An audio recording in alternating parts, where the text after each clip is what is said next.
CATT, Center for Assistive Technology Training Northwest. CATT Cast, Episode Number 4, PNW AER 2026, featuring Janet George and Garrett Whitmyre. Welcome to the CATT Cast, where we highlight key takeaways and insights from conferences and events that are hosted by our CATT community partners. Whether you made it to the conference or hope to attend next year, we want to celebrate the accomplishments of our partners and spark discussion around education and technology for blind and low vision accessibility. We hope that this podcast may help you connect with a community of practice and, of course, get excited about tech. Enjoy! Hey friends, welcome back to the CATT Cast. I'm your host, Techie TVI, Heather, from CATT Northwest. And if you're new here, this is the place where we talk connection, community, and all things tech in the world of blindness and low vision education. Today's episode is one I've been really excited about. We're spotlighting two standout voices from the Pacific Northwest Chapter AER Spring Conference. And you guys, I learned so much putting this one together, and I hope you will too. I've been teaching for 19 years, and AER was always just one of those things, one of those acronyms. I had heard it mentioned. I've nodded along when someone brought it up at a conference, but honestly, I couldn't have told you what it stood for or why it mattered. And today, maybe that's you too. And if so, I'm going to break it down for you. AER stands for the Association for Education and Rehabilitation of the Blind and Visually Impaired. And really, the easiest way I can describe it is this. It's where your people are. It's us. It's TVIs. It's O&Mers. It's anybody that dedicates their work to supporting people. They support us. From little kids all the way through adulthood. That's AER. And the PNW chapter, well, that's Washington and Oregon, all coming together. And I'll tell you what, hearing about this spring's conference reminded me of why our work matters and what we do matters, and why everyone in this field needs to know what AER is and what they do. This conference was truly something special, and I'm excited that you guys get to hear more about it today. The theme was the Kaleidoscope of Collaboration, and that theme came to life across more than 30 presentations from practitioners, researchers, and advocates from all over the region. And today, we're sitting down with two people who were right at the center of it all. Our first guest is Janet George, a pre-EDS specialist for the Washington State Department of Services for the Blind, or DSB for short. And here's what I love about Janet's story. She has been at the crossroads of education and rehabilitation her entire career. Janet earned her master's degree in special education from Portland State University and her certificate as a teacher of the visually impaired back in 2007 and has been doing the work ever since. First, at the Idaho School for the Deaf and Blind, and then at DSB, where she's been supporting students and families. At this year's conference, Janet not only presented on strengthening family engagement through the expanded core curriculum, but she also had the honor of delivering the closing keynote. Janet, welcome to the show. Thank you. It's my pleasure to be here. Our second guest is Garrett Whitmyre, president of the Pacific Northwest Chapter of AER. As board president, Garrett was one of the driving forces behind this year's conference. He helped bring the whole thing together from the ground up, and somehow, in the middle of all that, he still found time to present his own session on Access Arcade, an inclusive gaming platform built specifically for students who use adaptive switches and alternative input methods. And that's the kind of person Garrett is. He leads the organization while also staying deep in the work at the same time. So Garrett, I'm so glad you're here, and I cannot wait to hear more about Access Arcade. Hi, yeah, I'm excited to be here as well. All right, well, you guys, we have so much to dig into, so let's get started. Janet, I'm going to talk to you first. You've been in this field for a long time. You've seen AER from the inside. So, for a TVI who has never heard of AER, how would you describe it in one or two sentences, and why should this be on our radar? Oh my goodness, Heather, one or two sentences? or 3. All right, I'll do my best. So, what I have found with AER, first off, is professionalism. It's a space where professionals can get together and exchange information, share information, network, hang Mhm. out, talk Yeah. with each other. It's kind of like when you meet somebody from your part of the world, you kind of connect on a level that outsiders simply cannot. So, what it means professionalism, connection, network, fun. I love that. Fun. That is a really great way to put it. And I love what you brought to the conference yourself because your session caught my attention. You presented on strengthening family engagement through the expanded core curriculum alongside your partners at DSB and WSSB. If I were the TVI sitting in your session at the time, what would have been my biggest takeaway from that session that I could apply tomorrow as a TVI? It's always been my goal, Heather, to let me see if I can shape this succinctly but emphatically. When I first became a TVI, I was so disgusted at how busy I was, how academically busy, that I had very little time for the expanded core curriculum. And Mm, that was in the early days, 2007, that time, when it wasn't even something that had to be in the IEP. It was something they were saying is a good idea. Teach this. mhm. And I saw that it was a good idea. And I wished with all my heart that I had partners who could come alongside me.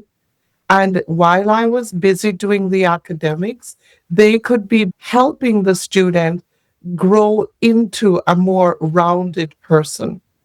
So, Mm, what I hope a TVI in that room took away with them is that they're not alone. They have sure. resources in the agencies, WSSB, WSDS, DSB. Sounds like alphabet soup, doesn't it? A lot of acronyms there. There is. So that's one important thing that we can work together. They have partners and collaborators to join them. And then the next piece is an important part of the team is the family. Sure. The family, there's nothing we can do without the family. No matter how hard a practicing TVI like Garrett works in teaching his students the ins and outs of Braille and O&M and whatever, if it's not carried on into the home, it's Sure. forgotten. It's not important. So a TVI in that room, I hope, would recognize that the family is part of the team and must be a part of the whole in helping that student to become rounded. Wow. I agree with you when you say family is so important. If everything we're doing in the classroom, if it matters to us, if it goes home and it's not important to the family, or if the family doesn't have the buy-in, then we won't create well-rounded students. Exactly. I know it was a professional conference and I know what the purpose is. I just wish and hope that we can have a space where families can be a part of that network. Yes.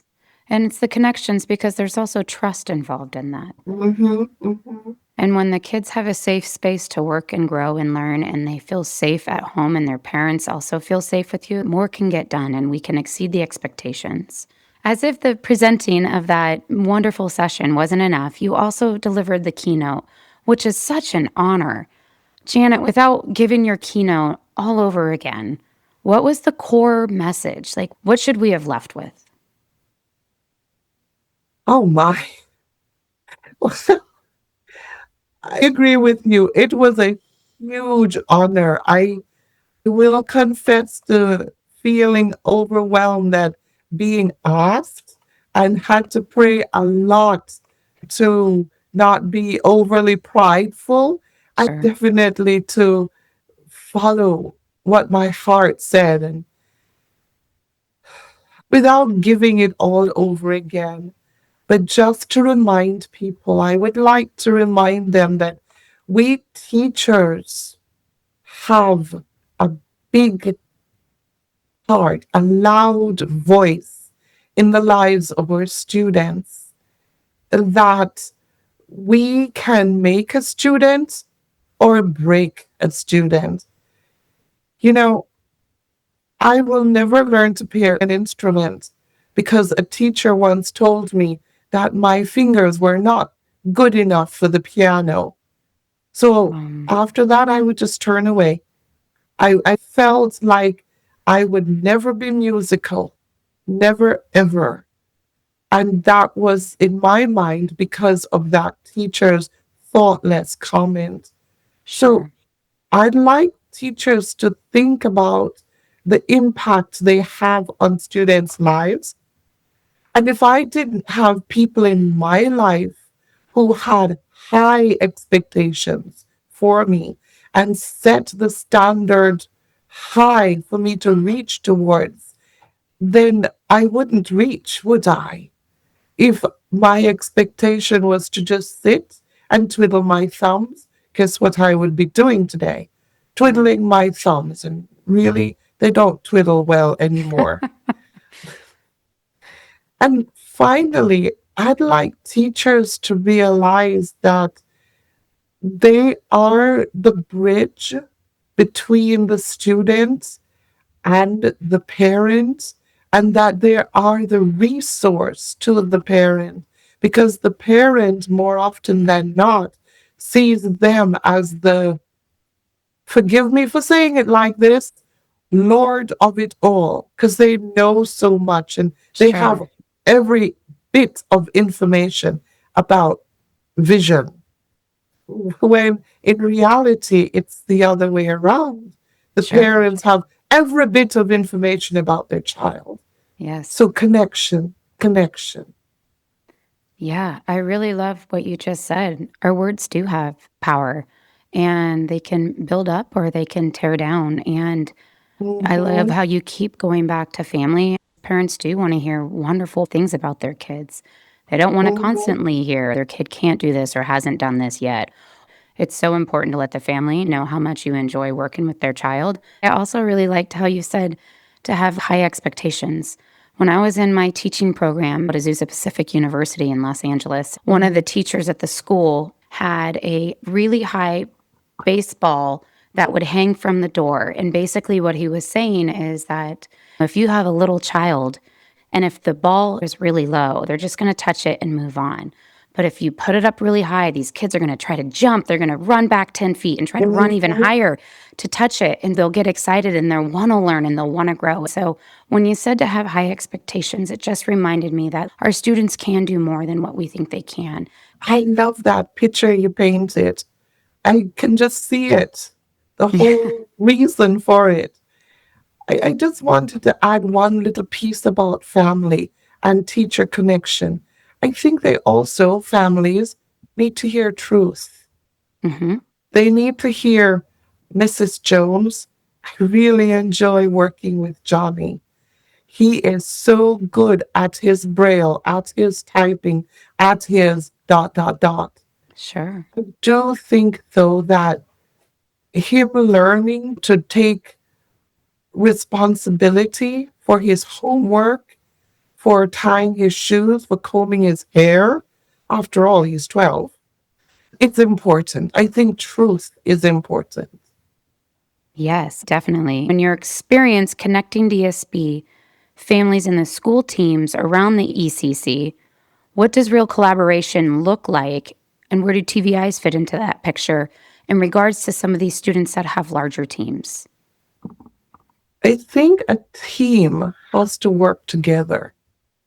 If only one or three members of a team is doing all the work, it's not a team. I also believe that a team comes with different expertise. I mean, Garrett knows a lot about switches and about how to use it to encourage students who need it to learn it. I might have a lot of information about post high school education, post high school transitioning.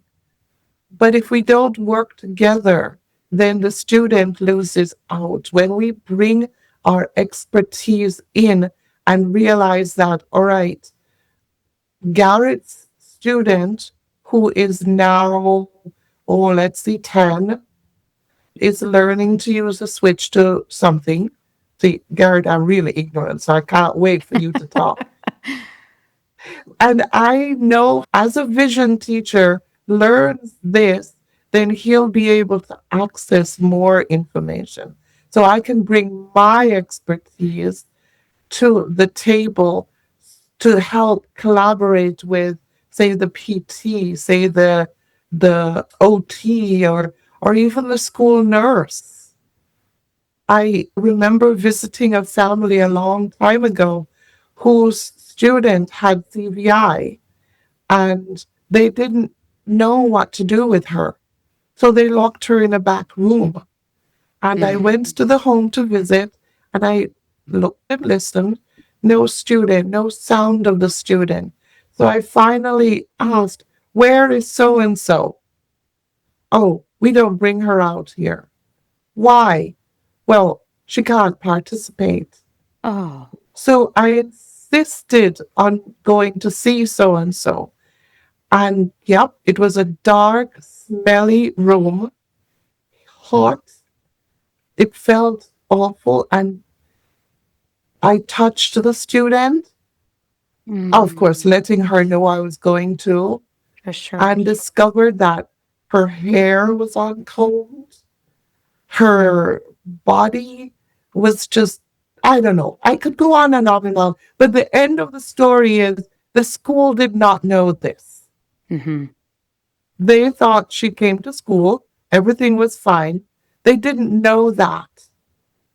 Nor did they realize what she could learn, even though she had no vision. Nor did the family. So a Sure. vision teacher's role right there is already giving that student a different life experience.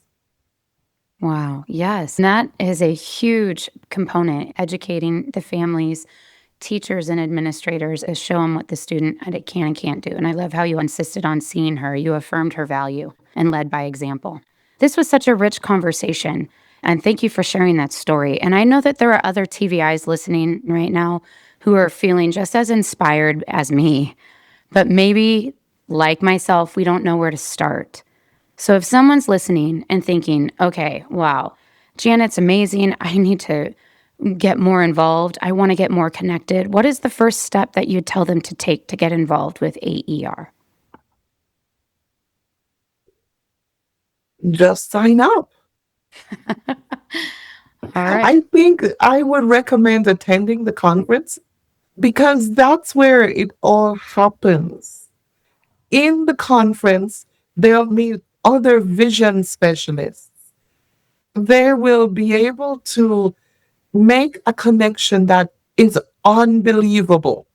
Gosh, thank you, Janet. That was wonderful. And I love how you keep referencing connection and community. And that's what this CATT Cast is here for, to talk about connection, to talk about community. And I know our listeners are going to walk away with a lot to think about. So thank you, Janet. I'm going to shift gears now and bring Garrett back in because as the person who helped build this conference from the ground up, you have a really unique perspective on what it has to offer.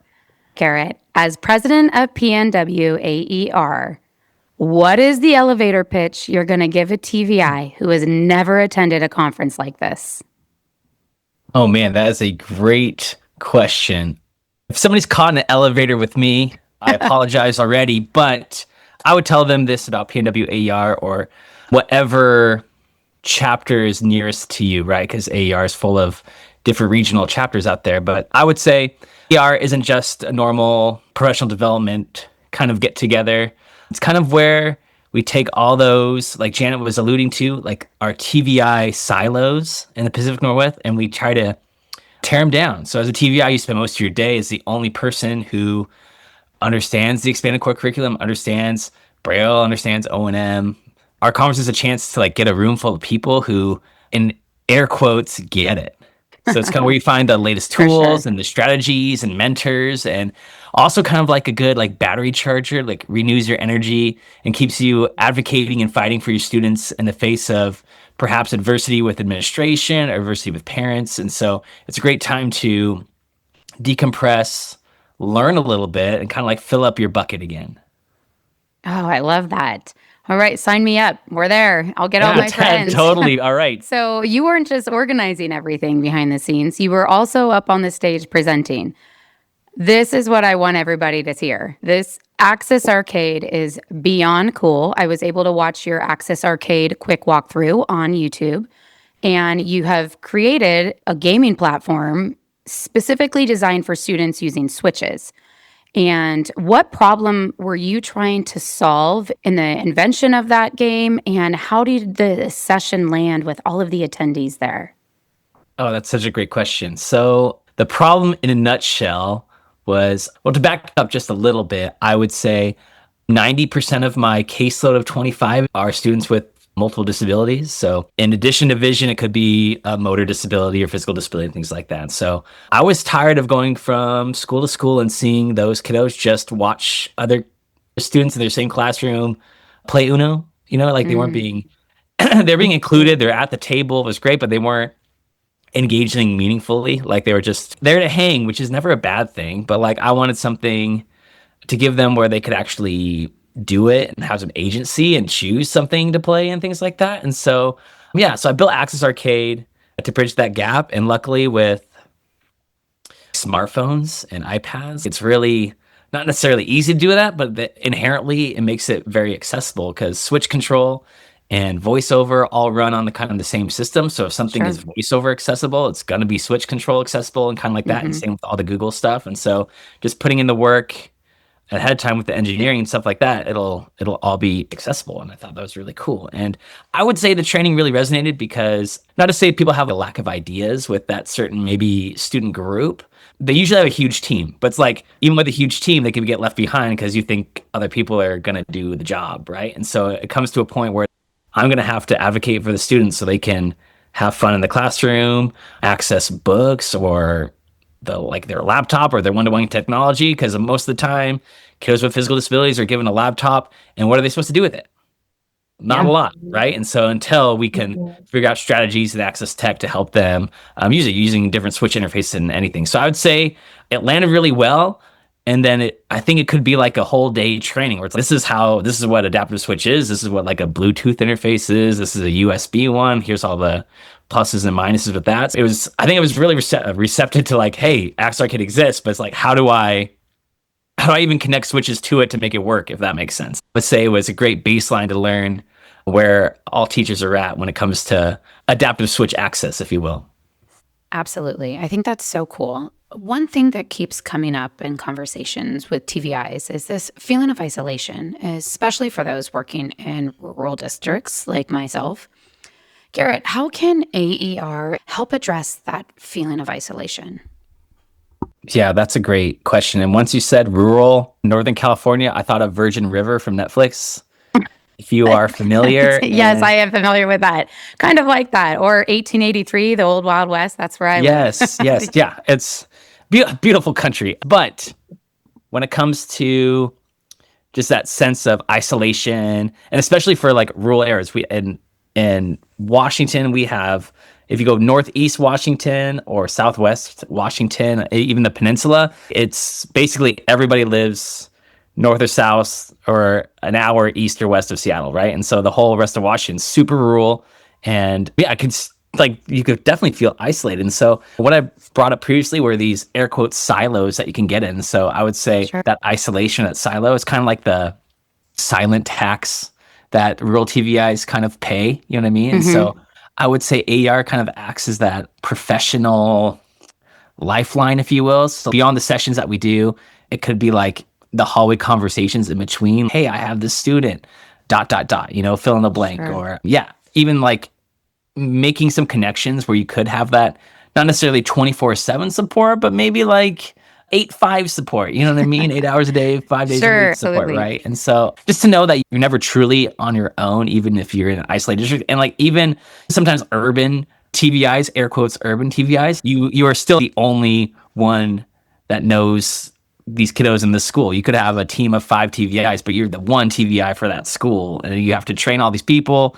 And you're like, I have so many other things to do. And I have to treat this school like they're the center of the universe, but I have to do that with my other 12 schools, like to treat them like the center of the universe kind of thing. And so it's super taxing. And so I would say getting plugged into AER, not only with the once a year conference, but even being a board member, you could have a say in things, but also you meet up once a month. It's quick checkups. And then I'm kind of jumping ahead a little bit, but where can AER grow to help people? How do we find the information? How much support do people need? And so throwing like a baseline study out there to say, hey, even for our just Washington or Pacific Northwest branch, like how can we support you more? What do you need? Do you need a monthly support? Do you need a weekly support? How can we make this beneficial more than once a year?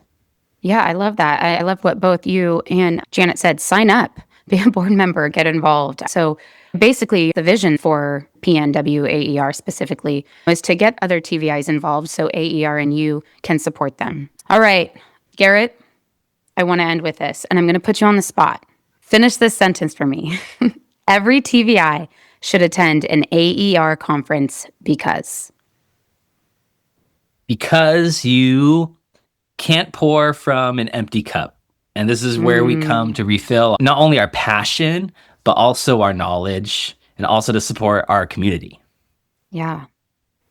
I'm so grateful that you guys are here today. What a great conversation. Thank you for sharing your guys' time, your passion, your insights with us today. So whether you're a TVI working solo in a rural district or someone who's been wondering how to get more connected to the broader professional community, I hope this conversation lit a little fire for you guys. I hope you join AER and then we can support one another. To our listeners, honestly, you guys are the reasons we do this. And we're so glad you're here. So if this episode resonated with you today, please subscribe to the CATT Cast so you never miss an episode and share it with a colleague who could use a little inspiration. Thanks to y'all for listening. Until next time, keep connecting, keep creating, and keep believing in what's possible. The contents of this video were developed through a partnership with the American Printing House of the Blind, APH. CATT Northwest is based at the Washington State School for the Blind, WSSB. Logos, WSSB and APH. The contents of this video were developed under a contract authorized by the Department of Education. However, these contents do not necessarily represent the policy of the Department of Education, and you should not assume endorsement by the federal government.